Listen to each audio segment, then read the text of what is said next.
nggak apa-apa, kami tadi juga dari pagi ya sampai siang tadi itu juga launching ya e-course ya, value creation ya di Business ID, sekaligus juga bicara dengan Ibu foundernya Wardah, Ibu Nur Hayati, bicara mengenai Wardah ya dan pembangunannya. Nah itu juga cerita soal brand juga gitu ya, karena boleh dikatakan Wardah ya salah satu brand yang cukup dikenal tentunya di seluruh Indonesia di kategori mungkin kosmetik, dan dia menjadi salah satu yang terbesar ya mungkinnya di Indonesia, mengalahkan juga brand-brand yang dari luar negeri ya, walaupun tentunya belum nomor satu di dunia, tetapi di Indonesia minimal sudah nomor satu.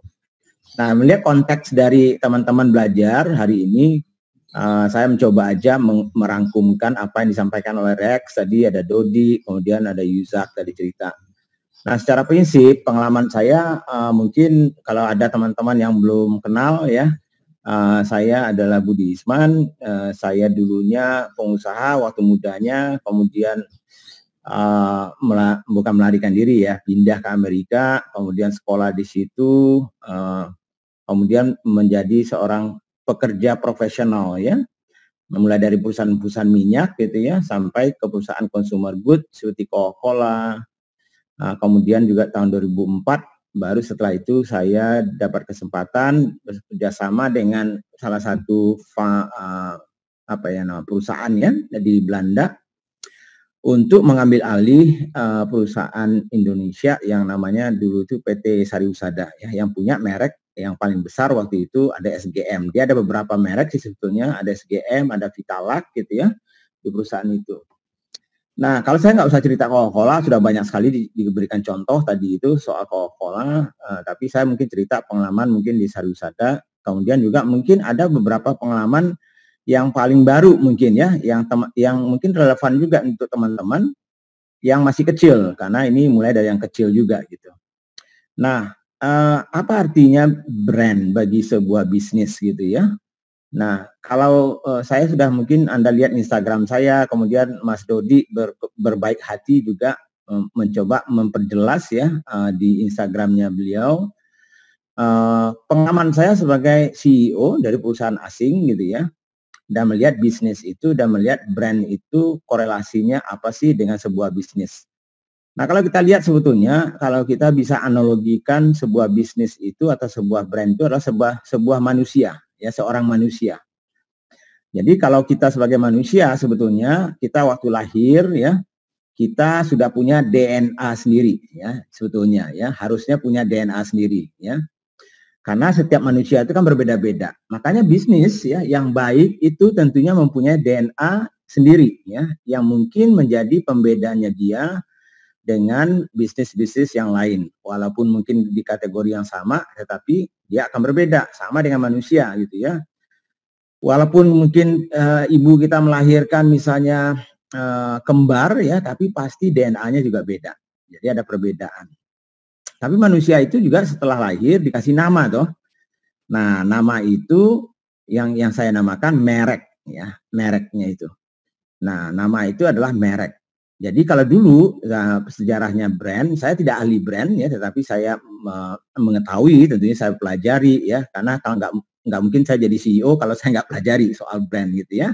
Tetapi intinya adalah awal-awalnya brand itu ya tidak seperti sekarang. Brand itu dulu itu adalah hanya sebagai identitas ya, sebagai identitas sebuah produk ya atau jasa. Jadi dulunya kalau nggak salah sejarah itu mengenai sapi ya. Dulunya waktu banyak sapi mungkin di Eropa dan di Amerika itu susah mengidentifikasi siapa punya sapi ini kalau berkumpul dengan sapi-sapi milik orang lain. Kayak kita lah di kampung ya. Nah, untuk menandakan miliknya siapa, maka dikasihlah tanda ya. Jadi kemudian pakai besi panas itu ditempelkan di kulitnya itu, kebakar dia itu, lalu dikasih logonya misalnya, entah itu namanya BI misalnya, BI. Jadi itu miliknya ini kambingnya atau sapinya Budi Isman. Nah, itulah namanya merek awalnya. Jadi mengidentifikasi. Makanya sebuah brand kalau bagi saya pasti itu menjadi sebuah identitas juga awalnya ya, sebuah identitas seperti nama gitu ya. Nah, tapi kemudian nama itu harus ada artinya. Nah, kalau bicara dengan Pak Biakto ya, nama itu harus ada artinya gitu ya. Artinya apa? Kalau kita melihat orang, ya sama dengan melihat bisnis. Kalau saya sebagai pimpinan dari bisnis itu, saya akan memahami dulu DNA-nya dan nilai-nilai yang saya bawa di brand itu. Karena itulah yang akan menentukan nantinya nilai dari brandnya saya suatu saat nantinya.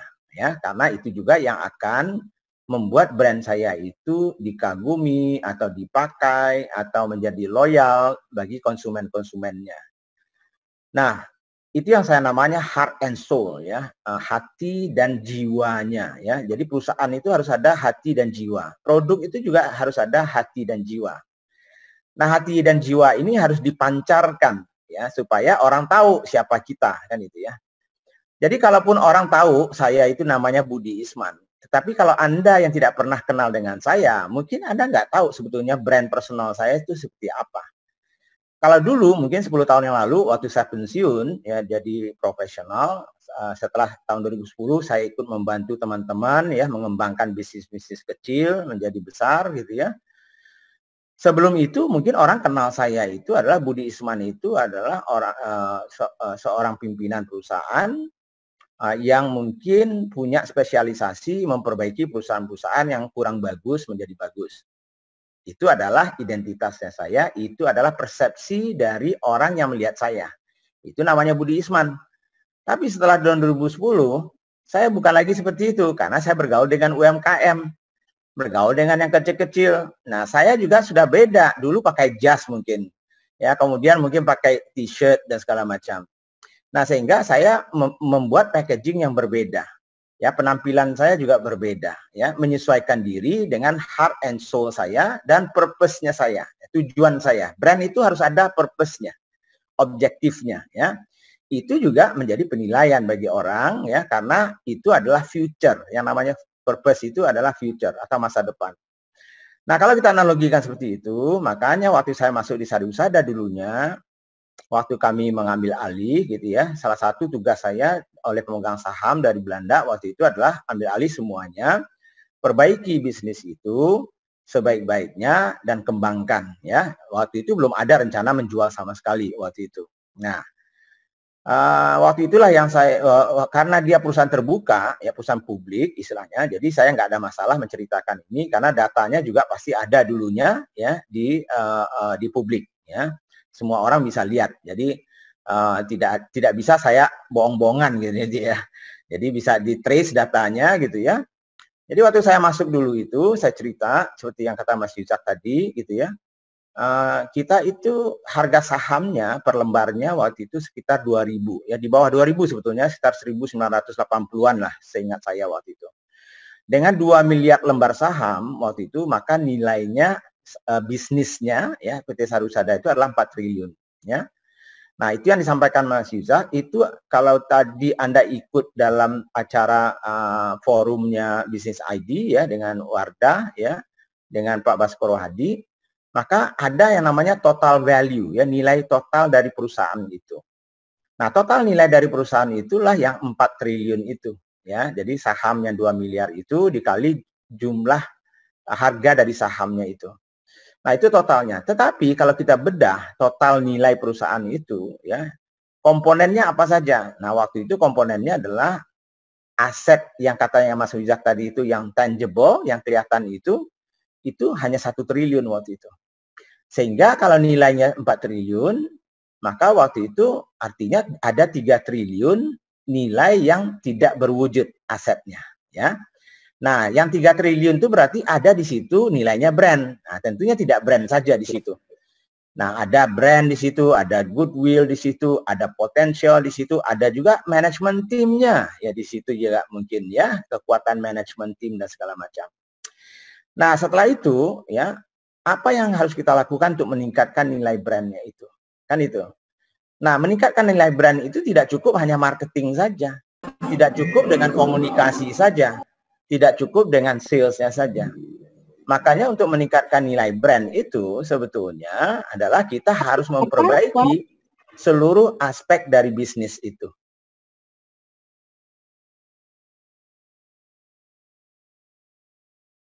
Pak Budi, maaf, tolong di unmute Pak Budi. Ya, tadi tidak sengaja tertekan. Oke. Sorry. Jadi kembali ya, tadi itu nilai brand itu ya, nilai brand. Kenapa saya bilang bahwa untuk memperbaiki nilai brand itu kita harus memperbaiki seluruh aspek bisnis ya. Karena apa? Karena sebetulnya brand itu adalah cerminan dari heart and soul ya, jiwa dan raga sebuah produk atau bisnisnya. Jadi cerminan itu akan ditampilkan lewat semua aspek dari bisnis itu. Apakah itu keuangannya, apakah itu penampilannya, apakah itu karyawannya, ya apakah itu market share-nya dan segala macamnya itu. Nah, jadi pada saat kami mengambil alih itu, ya kita mencoba memperbaiki ya. Yang pertama sekali malahan yang saya bangun itu adalah tim misalnya ya. Bukan marketingnya ya. Bukan memperbaiki brandnya ya, positioningnya belum ya, karena saya tahu bahwa ya untuk membangun brand yang bagus saya harus punya tim yang bagus. Nah ya, tim yang tentunya menyesuaikan diri dengan purpose atau tujuan dari bisnis itu. Jadi waktu itu kami melihat bahwa sudah DNA dari bisnis Sariusada itu tidak seperti yang saya bayangkan dulunya gitu ya. Sehingga brand heart and soul-nya, jiwa raganya itu tidak seperti yang dulu lagi gitu. Nah, kami merasa bahwa itu yang menyebabkan juga akhirnya bisnisnya Sariusada itu walaupun tumbuh gitu ya, mungkin tidak tumbuh secepat yang kita mau gitu. Nah, oleh karena itulah kita memperbaiki ya semua aspeknya itu. Nah, salah satunya tentunya timnya. Yang kedua, yang kita lihat lagi tentunya adalah kembali melihat DNA bisnisnya. Kita lakukan semacam apa ya? Penelitian ya, penelitian walaupun kecil-kecilan, nggak besar-besar amat gitu ya, menanyakan kembali ke konsumen-konsumen kita. Sebetulnya brand Sariusada itu yang terutama yang SGM-nya itu apa sih sebetulnya ya, DNA yang menurut mereka.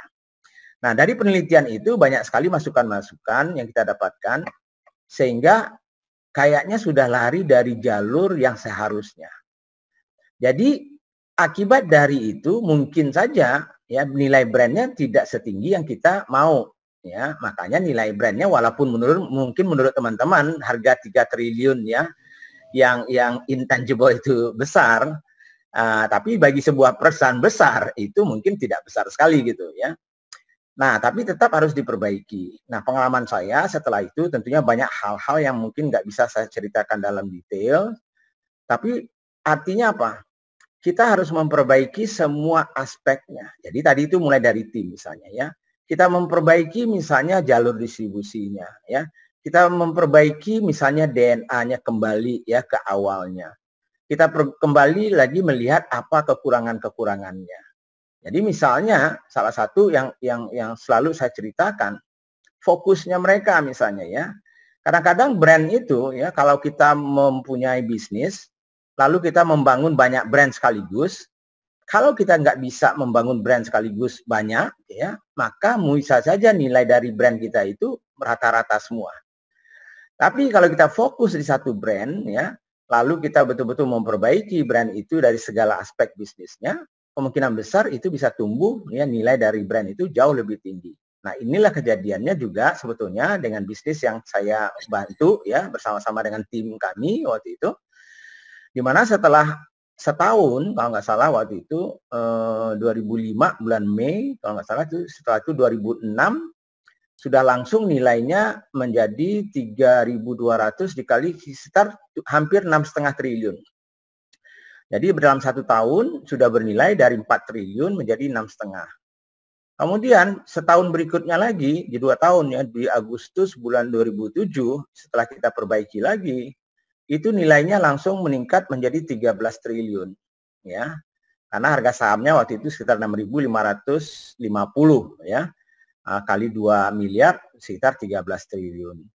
Nah, pada saat akhirnya pemegang saham kami menginginkan untuk kami menjual tentunya bisnis ini tentunya dengan brandnya SGM dan segala macamnya itu ke Danone. Nah, pada saat kita melakukan evaluasi tentunya itu akhirnya bernilailah waktu itu kalau pada saat dolar seperti dulu itu 20 triliun. Kalau dolar yang sekarang mungkin sekitar 22 triliun. Padahal asetnya kurang dari 3 tahun, aset kami meningkat pesat 100%. Berarti dari 1 triliun aset realnya ya, yang tangible itu menjadi 2 triliun. Tetapi yang 3 triliun yang aset yang tidak real atau tidak tangible ya, intangible itu dari 3 itu menjadi 18 triliun. Ya, itu besar sekali. Nah, jadi kenapa seperti itu? Nah, ujung-ujungnya apa yang dilihat oleh orang yang menilai brandnya? Tadi yang dikatakan Mas Yuzak tadi itu. Pertama itu adalah brand itu akan menghasilkan apa sih sebetulnya? Nah, Mas Dodi sudah memberikan contoh yang paling bagus sebetulnya tadi itu. Bagi saya brand itu bukan berarti terkenal. Terkenal itu belum tentu profitable. Ya, banyak sekali kalau Anda mau terkenal di zaman sekarang, Anda tinggal viralkan, Anda lagi telanjang, lari-lari di jalan, Anda buat videonya, lalu Anda naik upload itu, Anda terkenal di seluruh dunia mungkin langsung. Tapi nilai Anda tidak ada sama sekali kan itu. Jadi terkenal itu belum tentu bernilai. Nah, itu yang harus dibedakan. Sehingga brand itu bukan hanya memerlukan awareness yang disampaikan oleh Rex tadi juga ya, tapi juga ada value-nya, nilainya. Nah, nilai itu dari mana bangun? Wah, banyak sekali. Tadi Mas Dodi udah kasih contoh ya. Kalau dia Mas Yuzak juga bisa. Nah, kalau brand itu bernilai, berarti ada caranya kita memforecast kira-kira masa depan dari brand ini bagaimana ya. Kemudian future value namanya kalau saya dulunya ya. Future value dari sebuah brand itu ditarik ke bawah, ya, ditarik ke masa sekarang ya. Itulah semacam kira-kira ya nilainya berapa yang akan dihasilkan dari sisi ekonominya. Nah, itu apakah itu bentuknya nanti loyalitas, apakah itu nantinya mempermudah dia mendapatkan customer baru atau konsumer baru. Nah, semuanya itu ada nilainya ya. Nah, sehingga itu salah satu metode yang paling sering kalau di perusahaan-perusahaan besar itu dipakai. Yang kedua yang disampaikan oleh Mas Yuzak yang namanya comparable namanya ya, membandingkan sebetulnya brand ini dengan brand-brand yang mirip mungkin ya, kira-kira nilainya. Itu paling gampangnya lah bagi saya gitu ya. Sehingga kita bisa melihat gitu ya, bahwa ada comparable atau value ya, nilai-nilai yang mungkin mirip. Nah, nanti ada perhitungannya. Nah, kalau soal yang cost ya, kalau di dalam cerita valuasi itu namanya book value lah bagi saya ya. Mungkin harga perolehan gitu ya, nilainya berapa biayanya segala macam yang sudah keluarkan, ya itulah. Tapi nggak ada nilai yang lain didapatkan. Jadi kalau Anda tidak menjual hanya berdasarkan harga biayanya, berarti sebetulnya bagi saya nilai dari brand itu boleh dikatakan book value-nya saja ya. Tidak ada nilai yang lain kecuali nilai yang sudah dikeluarkan untuk itu. Nah, intinya begini ya, dari apa yang kita sampaikan ini. Belajarlah membangun brand itu dengan benar ya. Belajarlah membangun brand itu bukan sepotong-sepotong. Jadi kalau Anda hanya ingin mengatakan, wah saya nggak punya marketing budget ya untuk advertising, mungkin tidak perlu itu dulu ya. Kalau orang Anda saja sudah memberikan servis yang terbaik saja, itu sebetulnya Anda sudah membangun brand. Ya. Kalau produk Anda saja konsisten rasanya, itu sudah membangun brand. Kalau karyawan Anda klimis dan cantik-cantik pada saat menerima tamu, ya itu saja sudah membangun brand Anda sebetulnya. Jadi banyak hal-hal sebetulnya teman-teman ini, terutama yang UMKM, merasa takut membangun brand seolah-olah harus mengeluarkan uang yang banyak. Yang paling penting sebetulnya adalah konsistensi dari teman-teman mau membangun brand itu. Nah, caranya apa saja? Anda silakan belajar ya dari Mas Dodi, ya ada Rex di situ, ada Mas Yuzak, ada pakar-pakar brand yang lain juga banyak sekali ya yang bisa Anda pelajari. Tapi intinya adalah membangun sebuah brand itu bukanlah membangun sepotong-sepotong. Itu prinsip dasar yang saya pakai selama ini gitu. Dan juga tentunya itu yang membuat nilai-nilai dari brand yang saya kelola selama ini bisa bernilai. Nah, sebetulnya terakhir pesan saya adalah sebetulnya ada beberapa ya teman-teman Anda yang Anda mungkin kenal ya, sekarang ini sedang kita bangun ya kekuatannya, bangun ya. Ada yang sudah dalam tempo misalnya 3 tahun ya nilainya sudah meningkat 3-4 kali lipat ya. Ada yang sudah bernilai sampai 2 triliun misalnya.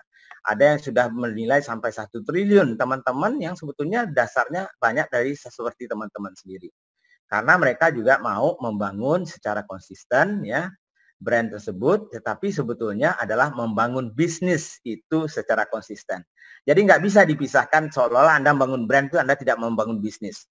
Atau Anda membangun bisnis itu tidak membangun brand. Itu sama sekali tidak benar. Itu sama dengan Anda manusia yang dipisahkan antara jiwanya, raganya, lalu dengan soul-nya. Itu nggak mungkin.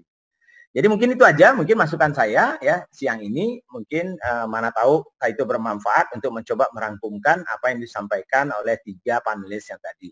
Sekian dulu Kang Fahmi ya, mudah-mudahan bermanfaat. Terima kasih. Assalamualaikum warahmatullahi wabarakatuh.